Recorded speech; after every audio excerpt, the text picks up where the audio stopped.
Vamos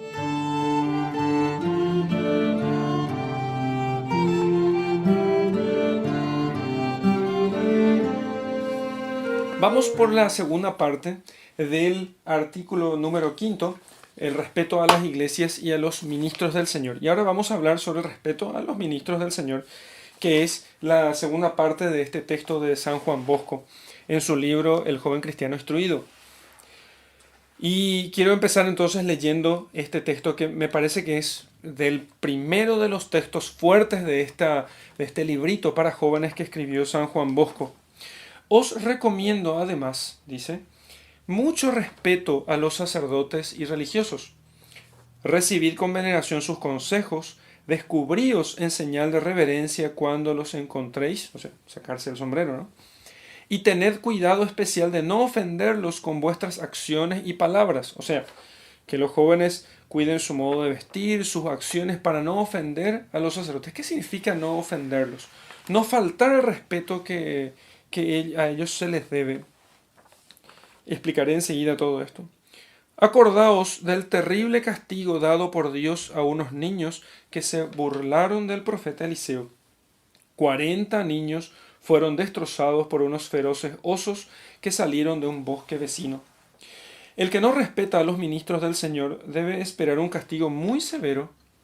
Imitad a Luis Comollo, el joven, un jovencito del oratorio de Don Bosco, que decía: de los sacerdotes se debe hablar siempre bien, o de otra suerte, callar, dice Don Bosco.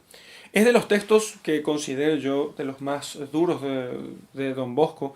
Hay otros más duros todavía, o por lo menos sorprendentes, porque no estamos acostumbrados a hablar a los jóvenes con tanta dureza y recordarles estas cosas, aunque hayan sucedido y constan en la Escritura.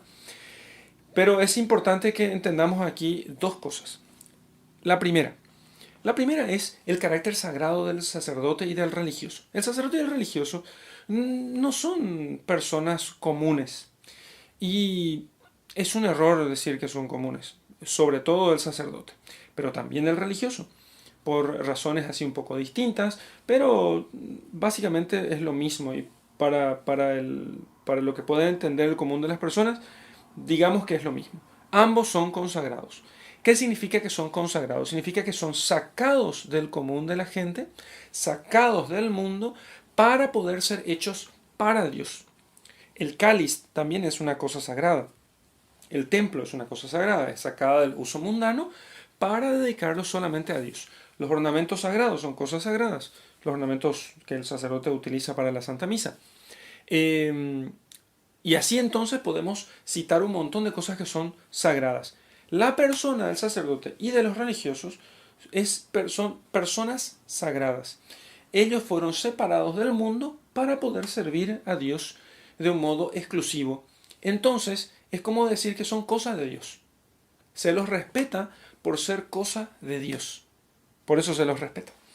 Entonces, cuando San Juan Bosco habla a sus jóvenes de que deben respetar y de tener veneración por los sacerdotes y religiosos, está enseñándoles a respetar al mismo Dios, porque aquellas personas son de Dios. Es importante que el sacerdote y el religioso entienda esa su condición, de que él es de Dios. Y por eso usa hábito religioso o usa hábito clerical, por eso se distingue, por eso en la asamblea litúrgica se viste de un modo distinto, para que entonces quede patente, o sea, se vea eso que es invisible a ojos desnudos. Si voy a usar este ejemplo, si desnudáramos a un montón de personas, nosotros no distinguiríamos quién es quién, pero por su vestimenta podemos nosotros distinguir, porque hay realidades que son invisibles a los ojos carnales, pero que entonces de algún modo nosotros podemos hacerlas visibles. Así que entonces San Juan Bosco recomienda a los jóvenes que tengan veneración y respeto por los sacerdotes. Aquí en Paraguay, las personas piden la bendición al sacerdote. Es una tradición antiquísima con la cual expresan su respeto y piden que Dios les bendiga a través del sacerdote. Yo he visto mucho, y con gran sorpresa y tristeza, confieso, que muchos jóvenes en muchos lugares de nuestro país ya no piden la bendición al sacerdote, porque ya no se los enseñaron a ellos, porque les parecen cosa vieja, antigua, cosa que no se tiene que continuar con eso porque son cosas de antes. Pero si el joven no tiene ningún respeto ni por sus mayores, ni por sus padres, y por el sacerdote, ¿cómo le vamos a pedir, cómo vamos a esperar de él que ame y respete a Dios? ¿Cómo vamos a esperar que obedezca a Dios? Va a tener a Dios como si fuese su amigote, pero sin ningún respeto. Sin ningún respeto. Si respeta al sacerdote porque es cosa de Dios, porque es persona de Dios, ¿sí?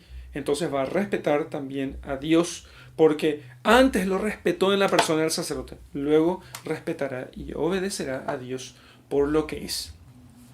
Finalmente, San Juan Bosco termina este capítulo, maravilloso, por cierto, donde nos habla justamente de las cosas sagradas y el respeto que hemos de tener a las cosas sagradas.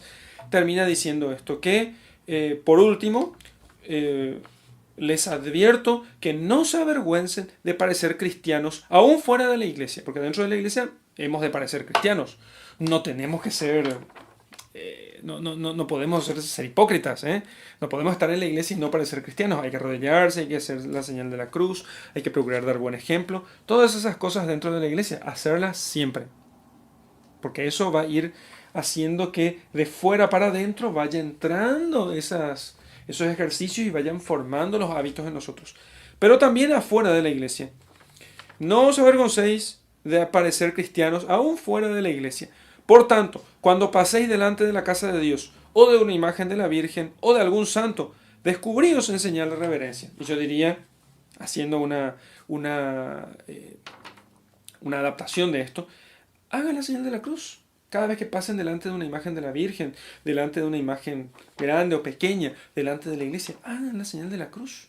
Enseñan a sus jóvenes a hacerlo. Y lo hagan. Hagan primero por la fuerza, luego por costumbre y finalmente va a ser por virtud. Pero háganlo. Porque esas cosas no dejan de sembrar, de dejar su marca en el alma de los jóvenes.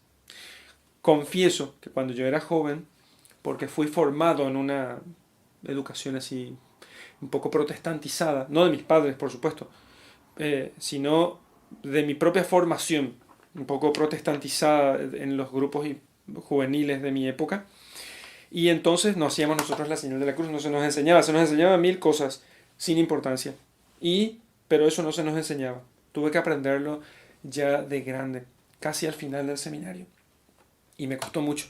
Pero hoy agradezco muchísimo porque esas cosas no solamente me ayudan a dar testimonio de Jesucristo, sino que además dejan una marca de la gracia actual en mi alma y permiten que yo pueda crecer en amor a Dios. De este modo, entonces, dando testimonio externo, visible, ¿sí?, haciendo estos gestos con los cuales mostramos nuestro respeto hacia las cosas sagradas y hacia las personas sagradas, se mostrarán buenos cristianos. Y el Señor les colmará de bendiciones por el buen ejemplo que dan siempre al prójimo.